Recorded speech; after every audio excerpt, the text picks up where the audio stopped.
Mas Nadiem Anwar Makarim. Selamat pagi, selamat siang, selamat malam, Sobat Makansar 3 kali, pengguna internet dan penikmat YouTube di seluruh semesta. Hari ini Somat mau bahas nih bang, Nadiem Makarim yang barusan Menteri up to Muda date ya, iya. up to date. Selamat buat Bung Nadiem Makarim. Kata Pak Luhut itu dia umur 35 tahun masih manggul ransel sebagai tentara, sementara Nadiem Makarim umur 35 tahun sudah jadi Menteri Pendidikan tuh. Bahkan sekarang menteri itu untuk Mendikbud sekarang udah digabung, nggak ada lagi menteri untuk pendidikan menengah dan tinggi, tapi sekarang digabung. Yang saya tahu ya. begitu. Tapi usia 35 tahun usia yang cukup inilah ya, dan kita salut untuk Pak Jokowi sebagai presiden. Hanya saja memang kita perlu lihat kinerja Nadiem Makarim nih. Nah, oke, Bang. Yang memang aku tracking yang bersangkutan memang tidak punya histori tentang pendidikan, walaupun beliau mungkin lulusan Harvard ya, Universitas Amerika yang luar biasa, tapi kan itu universitas yang menurut aku nggak ada urusannya dengan dunia pendidikan lah. Dia kan rasanya bisnis ya kalau nggak salah. Ya, benar bang. Oke. Tapi kita mau lihat ini lah, direct on direct job, direct on direct place-nya bisa jalan nggak? Tapi kalau menurut abang nih bang, kalau dari sudut pandang Somat nih lihat-lihat yang terbaru nih kan, kenapa nggak ada opsi lain kah? Ada yang pas nih sebenarnya di dunia pendidikan dibanding dengan banyak lah, kita punya tokoh-tokoh yang memang berkaitan dengan dunia kampus. Memang punya, kayak dulu Pak Anies Baswedan kan dia punya track tentang mengirim ribuan sarjana ke daerah-daerah terpencil untuk mendidik anak-anak kita begitu ya. Dia punya track record itu yang sekarang Pak Anies Baswedan menjadi gubernur DKI gitu. Sementara untuk ahli-ahli pendidikan kita juga banyak kok. Tapi kemudian kenapa Pak Jokowi punya pertimbangan lain untuk mengangkat Nadiem Makarim, ya kita harus tunggu juga. Apa sebenarnya misteri di balik ini semua. Cuma secara logika memang ya direct man on direct job, direct man on direct place ya, menurut aku nggak masuk gitu. Tapi kan ya kita sebagai sesama anak muda gitu ya, kita harus kasih kesempatan kepada Bung Nadiem Makarim.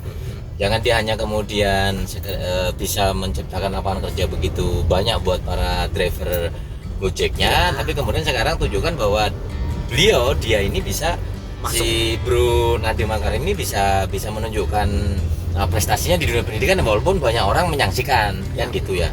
Tapi sebagai anak muda kita harus saling support. Tapi kita juga tunggu prestasinya. Kalau dia nggak beres juga kita akan objektif untuk mengkritisi. Gitu. Tapi kasih kesempatan dia gitu loh. Bahwa banyak pihak kemudian ragu dengan kemampuannya karena berkaitan dengan historis yang tidak punya latar belakang itu, ya itu wajar-wajar saja gitu. Karena kita biasa bermain di logika. Jadi ada latar belakang, ada background macam-macam, kemudian orang merasa yakin atau tidak yakin gitu. Tapi kita harus adil lah ya, beri kesempatan beliau, jangan juga 100 hari. Karena makanya kabinet ini kan 5 tahun ya, kadang-kadang kita ini juga tidak adil gitu. Kemudian kita tunggu deh karyanya 100 hari, emang 100 hari itu cukup waktu. Di dunia pendidikan banyak masalah. Satu, mengenai guru-guru honor kita yang menurut aku mesti diangkat sebagai pegawai negeri itu kalau dia honor di sekolah-sekolah negeri, walaupun dengan kualitas dan juga dengan tes yang cukup ketat mestinya, karena kita bicara tentang kualitas. Kalau gurunya berkualitas, insya Allah anak muridnya minimal ya akan mengikuti kan gitu ya, paralel lah dia. Yang kedua, bagaimana guru-guru yang ada di swasta itu kemudian juga diperhatikan kesejahteraannya. Kalau memang dia honor di swasta, ya bagaimana yayasan yang menaungi lembaga pendidikan itu juga mengangkat dia sebagai guru tetap di situ. Nah, kalau kemudian posisi guru-guru ini juga memiliki kepastian hukum tentang pekerjaan, tentang penghasilan, tentang status dia, itu juga akan beroutput kepada anak didik gitu loh. Karena ketika dia mengajar, kemudian dia punya kualitas, akhirnya anak didik juga akan terinfluen untuk kemudian menjadi generasi yang berkualitas. Kemudian bagaimana SD, SMP, SMA negeri yang saya usulkan untuk diperbanyak supaya ada pembauran mulai dari kecil. Sekarang ini kenapa mudah kerusuhan, mudah gaduh, mudah kemudian orang politik identitas, rasis, itu karena ya kita sudah anak-anak dimulai disekolahkan di sekolah-sekolah yang warnanya sama. Contoh zaman saya SD, umpamanya di SD negeri 006 Samarinda, umpamanya SMP saya di SMP 2 Samarinda, SMA 2 Samarinda, saya bergaul sama Cina, bergaul sama orang Batak, dan kami olo-oloan suku biasa, olo-oloan nama bapak biasa. Tapi sekarang kan kemudian semua dianggap rasis, semua dianggap macam-macam lah ya. Karena memang pembauran mulai kecil sudah tidak ada saling curiga sama antar anak bangsa yang beda agama dan sebagainya. Tapi kalau dia mulai dari kecil sudah bermain bersama-sama apa semua, kecil kemungkinannya mereka ketika dewasa kemudian saling bermusuhan gitu. Sekarang kalau saya bilang hey Cina umpamanya, hey Jawa udah dibilang saya rasis. Kalau dulu kan enggak, Jawa Bonto, Jawa Bungul, biasanya friendly banget waktu itu Bang Mas iya, ya. dan itu ada keakraban begitu. Nah, suasana keakraban itu kemudian menjadi menghilang di era sekarang, era digital 4.0 ini, apa semua era medsos ini. Karena orang mengagung-agungkan HAM dan sebagainya, itu juga jadi masalah. Nah, ini juga PR besar buat Bung Nadiem bagaimana ini kemudian dibenahi. Apalagi kan ketetapan MPR mengatakan 20% biaya APBN, APBD harus dialokasikan untuk pendidikan, karena di pendidikan terbangun yang namanya karakter bangsa gitu. Nah, karakter itu dibangun mulai kecil mestinya gitu. Bukan setelah dewasa. Kalau dewasa mah kayak batang mati lah ya kan gitu. Tapi kalau masih kecil kan masih lentur, masih bisa ini. Masih artinya lingkungan benar-benar perannya penting banget sih itu Bang. Sangat. Bahkan kalau di Eropa, di Amerika, orang anak mulai kecil dilarang untuk berbicara dengan orang asing. Kalau di Indonesia, budaya timur itu mulai kecil kita harus hormat pada orang tua, harus berakrab sama orang tua, apa semua. Itu kemudian menjadi PR. Sementara Bung Nadiem Makarim ini kan pendidikannya barat nih.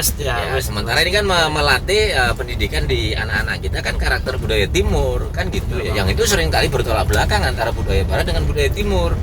Gitu loh. Kita mulai kecil diminta untuk akrab-akrab dengan siapapun. Kan gitu ceritanya.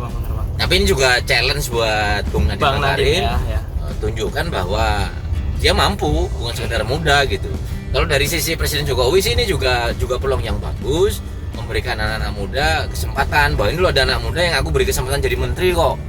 Ayo yang lain mulai berlomba-lomba nih buat prestasi, jangan berlomba-lomba narkoba, kerusuhan, tawuran, apa semua kan. Monitor buat kita juga milenial ini nih. memotivasi untuk kita anak-anak muda nih gitu.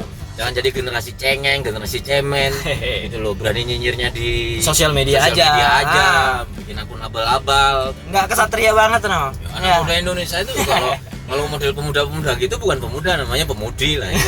Layak pakai cadar kan gitu. Bikin lampu. Ya. Itu menurut aku.